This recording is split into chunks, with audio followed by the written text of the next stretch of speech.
Haha, Dick. Welcome back to Haha, Dick. Today I want to talk about all the dead people from Celebrity Land. And we're not going to talk very long about Matthew Perry, even though he's the new one. But I found this great story in Us Weekly about all the deaths that we had to put up with, the surprise deaths. The story is called Most Shocking Celebrity Deaths of All Time.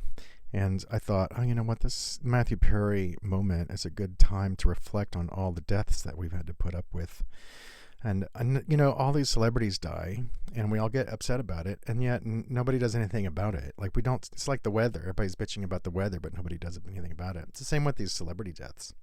So anyway, Matthew Perry. I never talked to Matthew Perry, but I did talk to the Courtney Cox from that show, and Courtney Cox's husband at the time, David Arquette, who sent me a shirt after I interviewed him because he's amazing, and I love David Arquette so much. David Arquette, you're the best. Matthew Perry, I don't know anything about except for the fact that he was sober, and then when he was on a million OxyContin or something in hospital, he proposed to some person who he was seeing, I think a woman who was like a literary manager or something, a woman with a real job, you know, and then when he got out of the hospital, he was like, wait, what? We're what? We're engaged? No, we're not. And then he put a statement out to the press that said, we're not engaged and best of luck to her or something. Really rude. Anyway, I don't know all the particulars. I'm sure if you knew Matthew Perry and you knew all the particulars of that story, you know, maybe you're like, oh, that's not the whole story, Doug. There's more to that story. But guess what? I just know what I'm reading in the press. And I saw his press release saying, best of luck to this person who accepted my super high offer of marriage while she was caring for me in the hospital. And then, so then she came out. So then that fiance came out online, and she was like, "Hey, you know what? Like, I loved Matthew Perry, and he was a great genius, whatever, blah blah blah. But he also caused a lot of pain, and good luck to him wherever he is, or something like this." And then some of Matthew Perry's friends were like, "She's terrible." And then I just thought, like, I don't know. You got this guy who's a crazy hardcore addict, and he, you know, needs this person while he's in the hospital. He's out of his mind on drugs. He proposes. She's like, okay, whatever. And then, yeah, great. And then he comes out, and she's like, hey, we're engaged. And he's like, no. And then get out. And then here's a press release or whatever. I don't know all these particulars. All I know is this is what I inferred from the news. And I thought, I always liked Matthew Perry, especially in those whole 9.5-yard movies or whatever. But I don't like the behavior of someone who, I don't know. I don't know. You know, best of luck to Matthew. R.I.P. to Matthew Perry. I don't have anything bad to say about him. I was just confused by all of the way that he possibly treated this fiance who was by his side in the hospital. Next up, we have Angus Cloud. Angus Cloud was on that show Euphoria, which I really liked, but I don't watch anymore because it's about a sober addict and... Anyway, so Angus Cloud died this year, I think, and then that sucked. I really liked him on the show, and he died of a bunch of drugs, I think that's right. Anyway, I liked Euphoria the first season. The second season of Euphoria I thought was super duper super duper dumb, and it was beautiful. I mean, it's the most beautiful show on television currently, and it's remarkable how the guy that creates it, you know, he'll have a scene setting, and then when he's on the set, he goes, no, here's an idea, and then he does stuff on the fly. I think that's great. However, it's dumb. Like, I'm not sure. And then plus he made that terrible HBO show with The Weeknd. That guy who made Euphoria worked with The Weeknd to make some HBO show called whatever, and I watched most of it, and it was really really terrible. But then the other thing that surprised me about that show that had The Weeknd in it on HBO was from the very first couple of scenes that Johnny Depp's daughter is playing this musician, I immediately knew she was the bad guy. I knew she was the heavy. It was obvious to me, and I don't know. So then so when she turned out to be this is a spoiler. This is a spoiler about that show. So if you are watching that show and you're like, get to the end of it and you're like, wait a minute, Johnny Depp's daughter is the bad guy? I was like, everybody was like like freaked out about that. And I was like, it's obvious. It was obvious from the first episode, from the first 10 minutes of the episode, because people are bustling around her and they're all like, hey, you know, blah, blah, blah, blah, blah. The studio says we can't do this. And she's like, whatever, I'll do what I want. And, you know, she's not that makes you a villain, but she was playing, the actress knew she was a villain, and she was telegraphing with her acting that she was the villain. And I thought she did a pretty good job, actually, because she obviously fooled a lot of people who thought that she wasn't the villain. I was never fooled. I was like, and then I thought, as the show went on, of course, you're like, oh, The Weeknd is worse than her. But maybe not. I don't know. It was a tie. Anyway, that guy from Euphoria died, and it sucked because he was very charismatic on that show. Let's see. Who else died early? Some guy named Stephen Twitch Boss. I don't know who that is. We're going to skip past that. Okay, Kirsty Alley. I used to date a really super fantastic person who gave massages to Kirsty Alley and said that she was very kind of, not necessarily rude. Did she say she was rude? Or maybe she just ate pita chips or something while getting a massage or something. Anyway, these things are the sort of gossip that you are tuned in to haha dick for. Anyway, she didn't say anything about Kirsty Alley that made me want to hate her even more. Although I didn't like Kirsty Alley all that much. I thought she was fine on Cheers, you know, but after Cheers, I was like, who gives a fuck? Ray Liotta. He was a great actor. Don't know anything, I don't know, whatever. Ray Liotta was good. Bob Saget. I interviewed Bob Saget several times, or one time, several times. I think once or twice. And he was very downer. He was a real like womp womp kind of guy. And I didn't understand that. I thought, oh man, he's got everything. You know, this guy's got everything. Why is he all womp womp? But maybe, and I thought maybe he's having a bad day, but he wasn't. He's just kind of like that. But anyway, he shouldn't have died. And it was a real shame that he died the way he did, by hitting his head on a thing in a hotel or whatever that was. Okay, next up, Betty White. Betty White, to me, is superb. I love Betty White. You know what I love about... Let me do my Betty White impression. Why, hello, dear.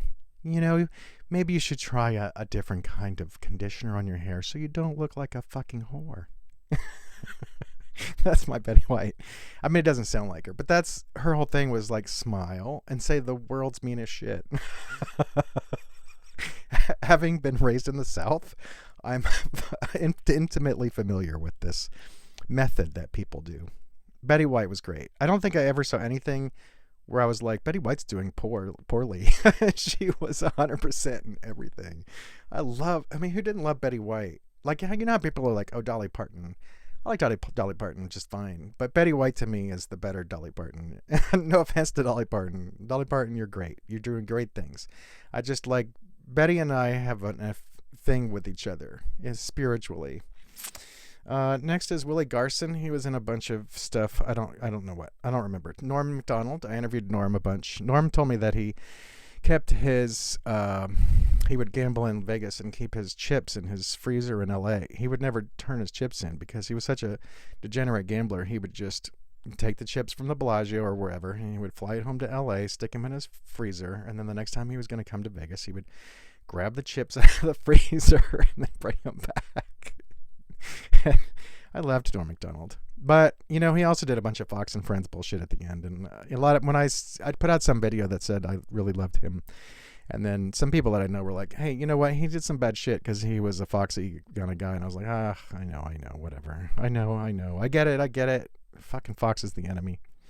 Dustin Diamond. I don't, Saved by the Bell. I never watched that. I feel like I interviewed Dustin Diamond once, probably. I interviewed everybody at one time, except for like Madonna and Michael Jackson, who slept with children, and a couple other people. Anyway, next up, let's talk about somebody more positive. Chadwick Boseman. Chadwick Boseman was, of course, the lead of Black Panther, and, you know, I saw Black Panther. I think it's a real shame. Like, Chadwick Boseman was performing while he was dying, and I think that's amazing. I get it. A lot of people actually do want to die doing what they do, you know. That whole thing about, oh, nobody on their deathbed is ever like, oh, I wish I'd spent more days at the office. Well, some people do. Some people, I mean, I'm pretty sure Warren Buffett on his deathbed is going to be like, I should have fucked somebody out of another $1 trillion. You know? Naya Rivera. I don't know who that is. What was she in? She was in Glee. I didn't watch Glee. It's not my thing. Kobe Bryant, helicopter. Okay, so when you try not to get in helicopters. I think I'm not trying to be crass. I was in a helicopter once, a military helicopter, because I was a young journalist, and there was a big flood in East Tennessee, and so I got into this gigantic military helicopter, and the doors were off of it, and I had straps on me, and then the helicopter went like this, and I could see out, and guess what? I was not scared. You know why? Because if you're in a helicopter with a military person flying it, you are not scared, because they have flown, so they're trained to not die. They're trained not to die. But Kobe Bryant, I mean, maybe his helicopter guy was military or something, but I think it was not a military helicopter. I think that's part of it. Like, you want to be like in a very big helicopter, like a plane. Like when you're in a big plane and you're going over the ocean, you don't even know that you're in a plane. You're like, man, I can't even tell that I'm in a plane, because it's 8 gazillion seats, and then the wind just goes right over it. But when you're in a small plane or a helicopter, you're like, fuck, I'm gonna die. You know what I mean? Like, I flew when I was married, my wife's dad died in one of the worst days ever of anybody's life, and we had to take a little one engine plane when you got into the plane, you had to like bend down. You had to like bend way down to get into this tiny little plane, because we had to get back to New Orleans for the funeral stuff. And scariest plane ride of my fucking life, man. I was like, oh my God, we're gonna die on the way to getting my wife to her dad's funeral. Anyway, Kobe Bryant died too young. I didn't really watch any of Kobe Bryant because I don't watch sports, but I saw some clips and he was pretty good. Next up, Cameron Boyce. He was on Grown Ups. I don't know what that is. Luke Perry. Luke Perry was on Beverly Hills 90210. I didn't watch Beverly Hills 90210. What do I look like? A Beverly Hills 90210 watcher? I have friends who watch that, and they're always like making these jokes about 90210, or they used to. But Luke Perry was also on that show on CW with, what's this? Not Smallville. The one with Jughead and all that. Anyway, he was on that show, and he looked... I'm not trying to be mean. I'm just saying, like, when I saw him in season 1, I was like, is Luke Perry going to die on camera? He did not look good.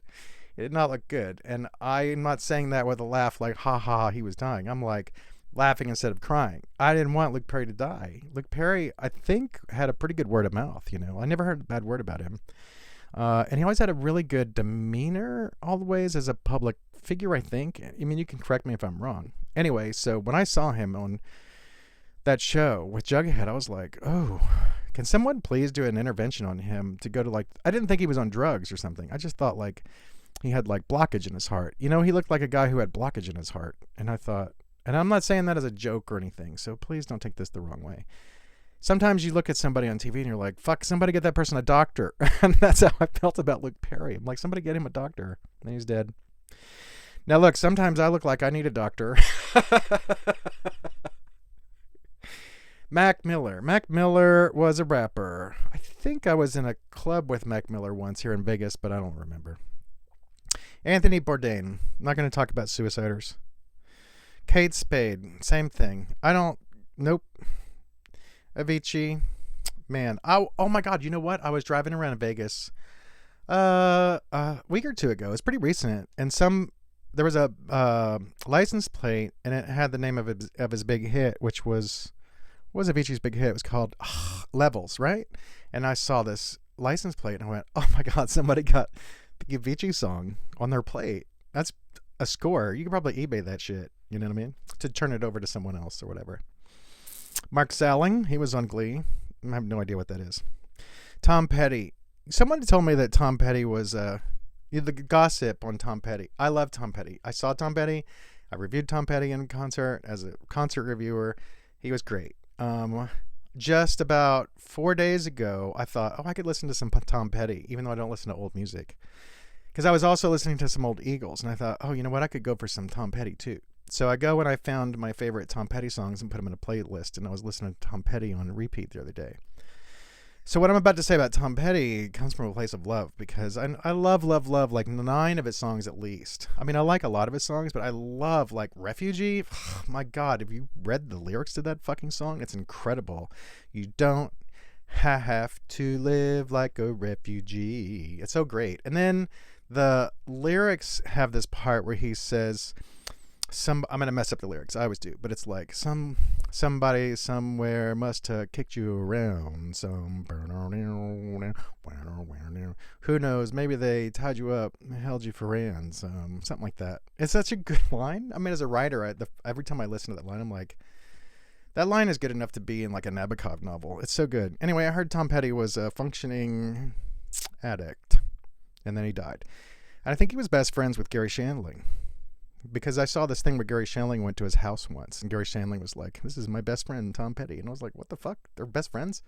That's a weird combination. And I love Garry Shandling. And Garry Shandling's on this list. And Garry Shandling is another person. The last few times I saw him on TV, I was like, can someone get that guy a heart doctor? You know, like, I mean, you know what? I don't know what he was doing. I don't know what he was dealing with. I don't know if he even knew that he was sick, but I don't know the particulars about Garry Shandling. I know that I loved him. I loved both of his shows. He got a show on Fox, I think.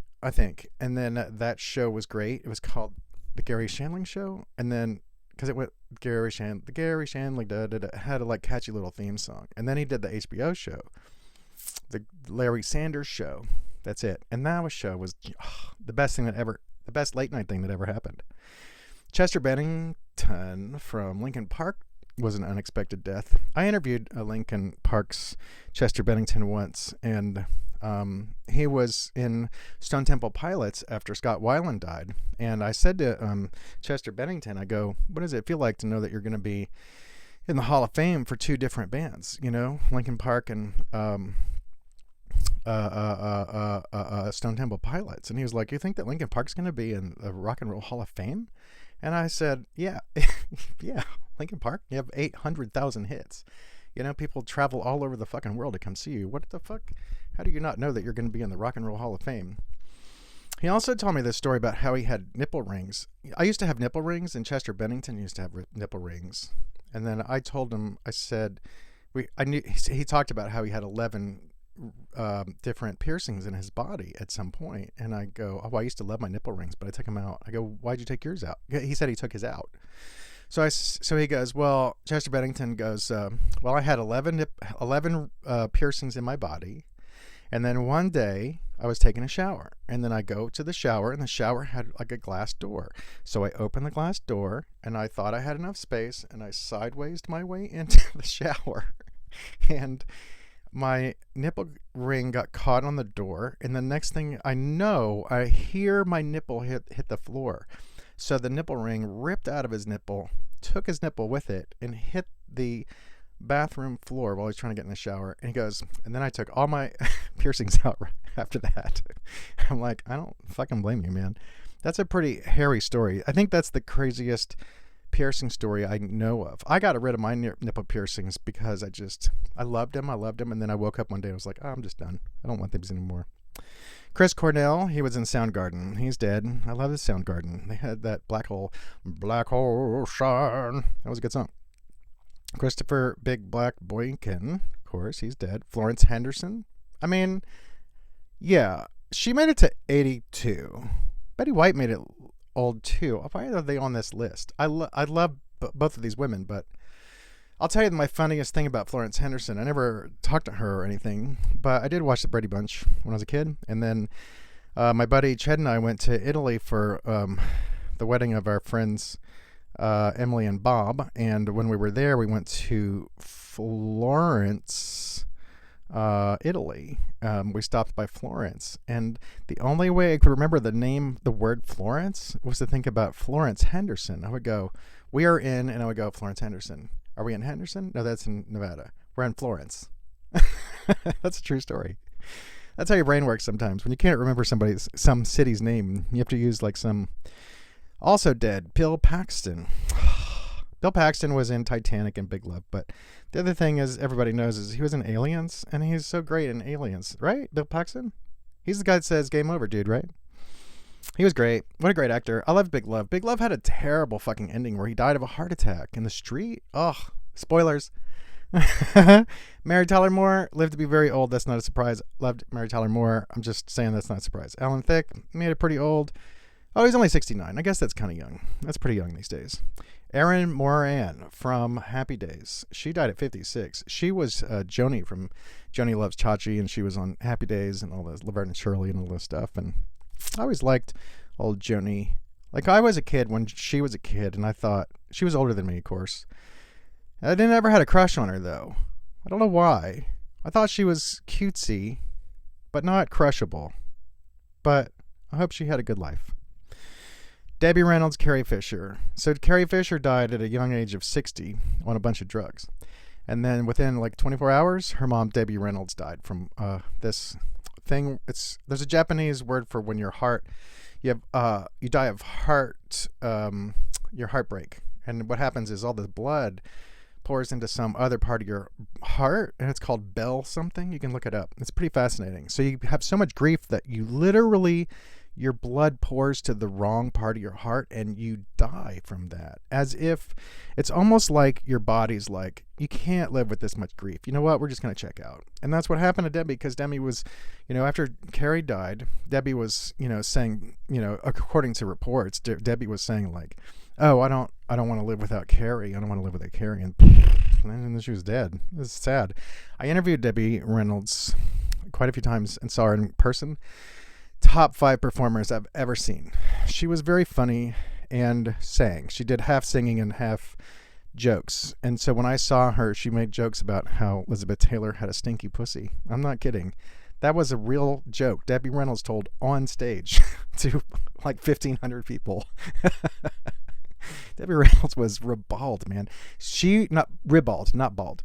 So she would perform a bunch in Vegas, and then when she was done with like 4 performances for the night or whatever, she would like go to some coffee shop and hang out with like Johnny Carson and Buddy Hackett and all these sort of the funniest people in the world at the time. And so that they all helped each other hone their comedic styles that way, because they lifted each other up. George Michael. I like George Michael and Wham. Wake Me Up. I went to a birthday party of a millennial like 14 years ago, and it was a karaoke thing. There's a bunch of millennials, bunch of great friends of mine. I love them. I don't have anything bad about them to say. Don't just hold your breath waiting for me to say something bad. What I'm going to say, though, is that the song I picked at karaoke for this birthday party was Careless Whisper. And I'm going, Careless Whisper, bro, do. And I was singing it really well, not like I am now. It was really good. And none of these millennials knew it. And then when I finished, they go, what song was that? And I was like, you don't know Careless Whisper? And I don't really hold that against them. I'm just always surprised at which songs survive the generational apocalypse and which songs don't. That's what I think of I think of it as a generational apocalypse, because they're just a bunch of people whose memories just die the minute they're dead, because the generations just don't, the younger generations are like, oh, I'm not interested in Wham or something, I guess. All right. DM Brown from MTV Challenge. I don't know who that is. Misty Uffin. I don't know who that is. Paul Walker. Paul Walker was in those Fast and Furious movies, and this is my thing I've said a million times about Fast and Furious is I think the Fast and Furious movies are made for people in prison as aspirational movies to watch so that they know what they're going to do with their lives when they get out of prison. I think that's the target demographic. I'm not saying that's who watches them. I'm not saying like if you watch them then you're a prisoner. I'm saying that I think they're made for. I'm not trying to cast aspersions on the producers, but I just feel like subconsciously maybe that's what they're doing, not purposely. Robin Williams, I don't talk about suiciders. Amy Winehouse, I think her body tested clean after she died, but I think maybe she had just ravaged her body too much. I can't remember how she died. She was found dead. Yeah. Oh, she died of too much alcohol. Sorry.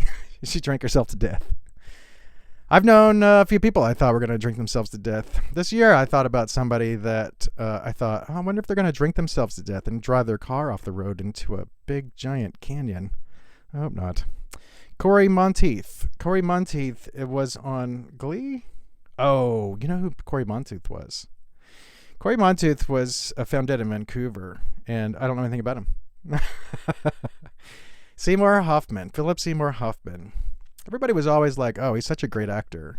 I think he must have been an actor's actor. I think other actors watched him and were like, wow, he's great.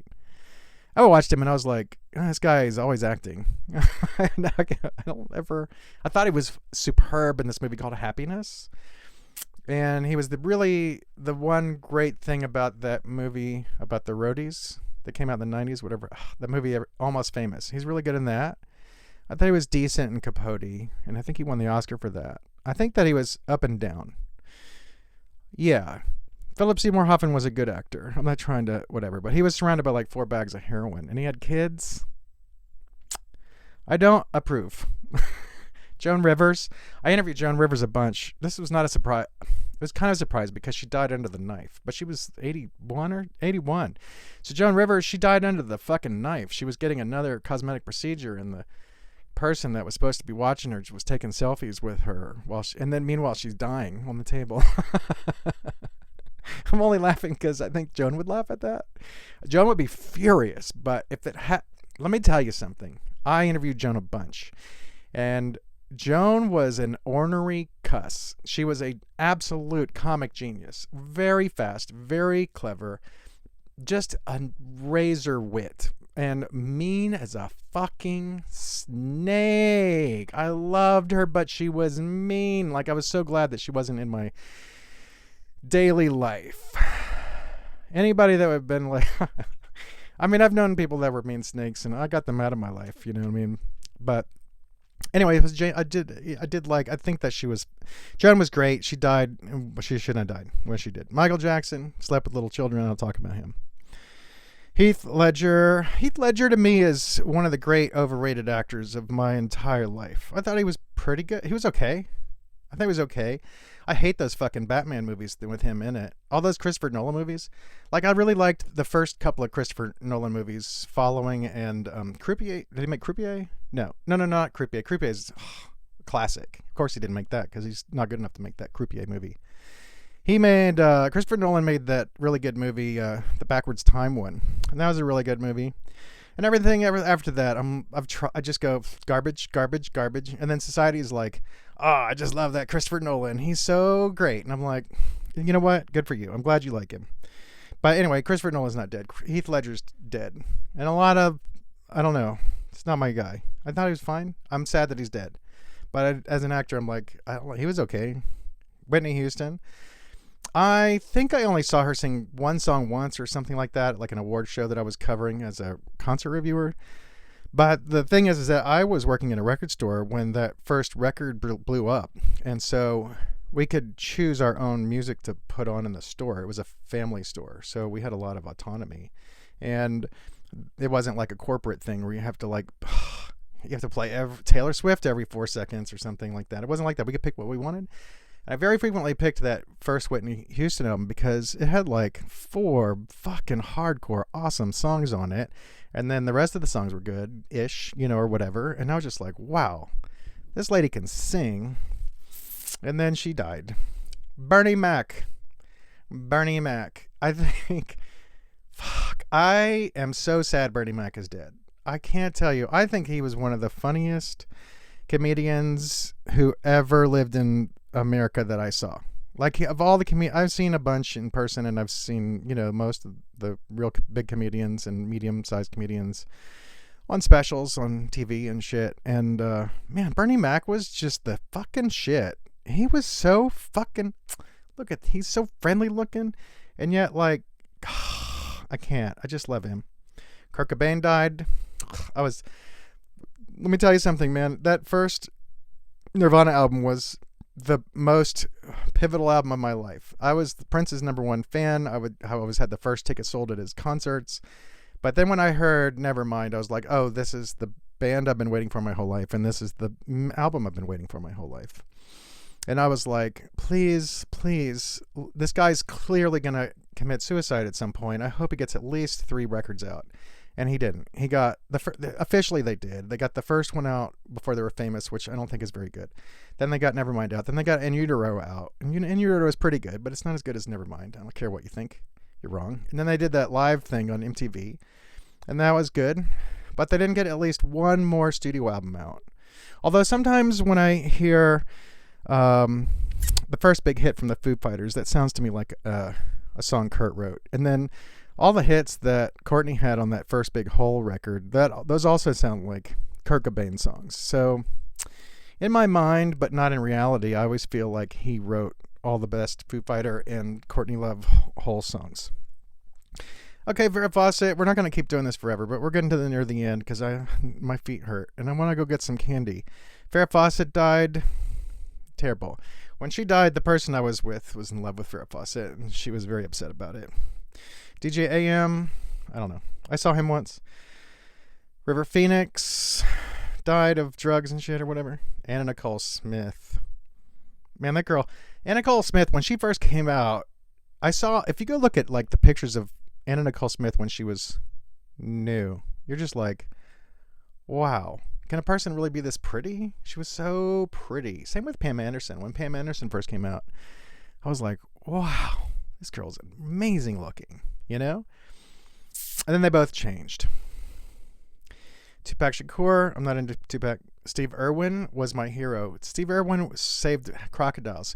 You know how much of an animal lover you have to be to save fucking crocodiles? You didn't even, and I always thought like, oh, he's going to get killed by a crocodile. And he got killed by a fucking stingray. That's not fucking nice. Okay, Jonathan Brandis, I don't know that person. Oh, Leah, she was great. Brad Renfro, he was good. James Gandolfini, I interviewed James Gandolfini once, and he was very tall, and he was very scared of me. And I know that sounds weird. You're like, James Gandolfini wasn't scared of you. Like, I don't know what he was on, but I was talking to him in the entryway of the Ritz-Carlton. Yeah, I was at the Ritz-Carlton. Ritz-Carlton? Yeah. I was at the Ritz-Carlton in Southern California, where I was interviewing famous people. It's a long story. Anyway, so just me and Gandolfini, me and him, just me and him.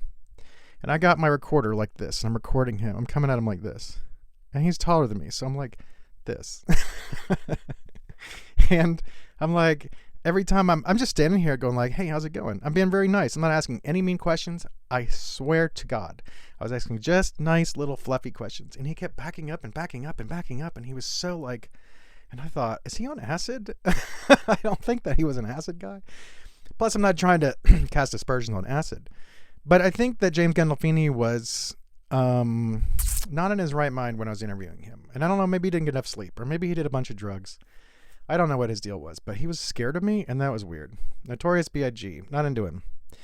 Not into him. I like the tone of his voice. He's got a very deep voice. I can't do it. It's great. I liked his crown thing, but I don't like his songs. I thought that Biggie had really good beats.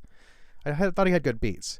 But I'm a musician, a violin. I was a scholarship violinist, as I'll tell you 400,000 times. And to me, Tupac and Biggie, both of them, and then some other rappers, just don't appeal to me musically. And then you're like, oh, you just don't like rap. There are people in town that are like, oh, Doug doesn't like rap because he doesn't like Tupac. Fuck and you if you say that, because I gave P. Diddy 5 stars in concert because you know why? Amazing. I've given Snoop Dogg fucking an A or whatever. Amazing. I grew up listening to R&B and urban, as they called it, and not only that, but I owned the very first, not the very first pressing, but I owned the first run of the first rap hit, Rapper's Delight. I said a hip, a hop, a hippity, the hippity, hip, hip, a hoppity, and you're like, oh, that's some old shit. But whatever, it was iconic, man. It made rap. And then I still love LL Cool J and Missy Elliott and a whole bunch of rap. I don't like Tupac. I don't like Biggie. It's not because I don't like rap. It's because I don't like everybody's entitled to their own stupid opinion, and that's mine, which is if you like them, more power to you, man. I'm not into Tupac and Biggie. That's not I don't know. I think a lot of people liked Tupac because he was so pretty. Oh my God. Tupac Shakur is just, he's a 10 out of 10.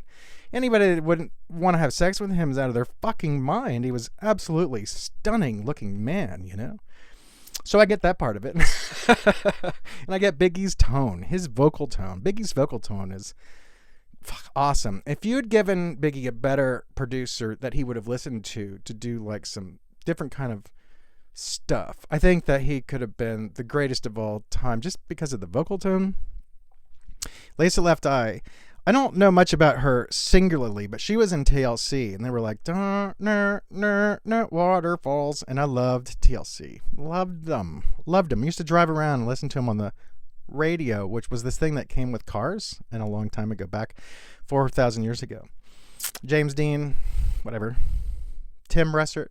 Okay, we're getting to the bottom of it. Brittany Murphy, she was good. She was really good in Sin City. I really love Sin City. I've watched it a lot. Have you ever watched Sin City 800 times like I have?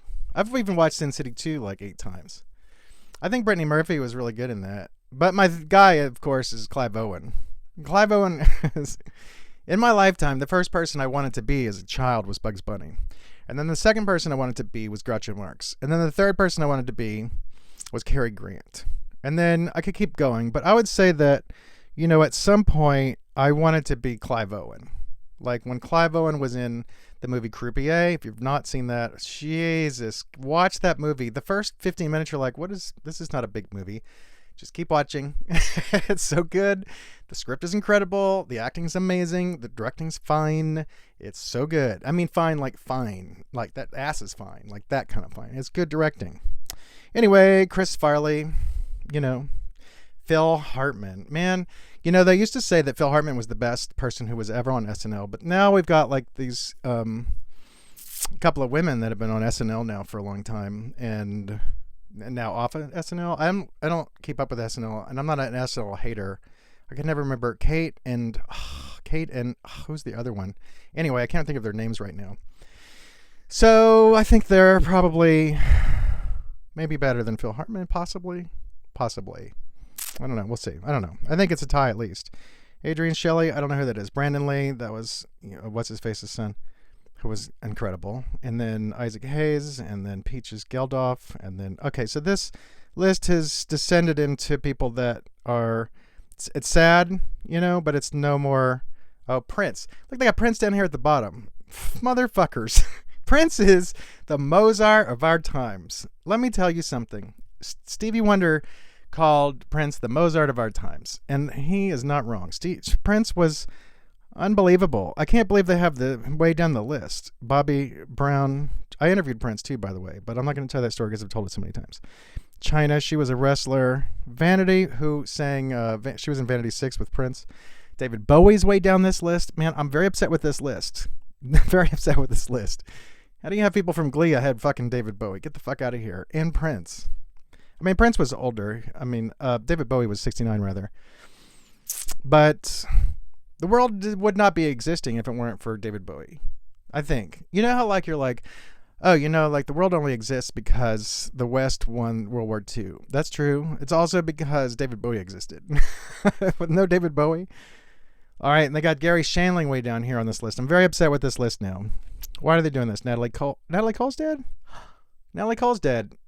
Oh my God. Wow. I didn't know that. When I got married, she had this duet with her dead husband, Unforgettable. That's what you are. That was my wedding song.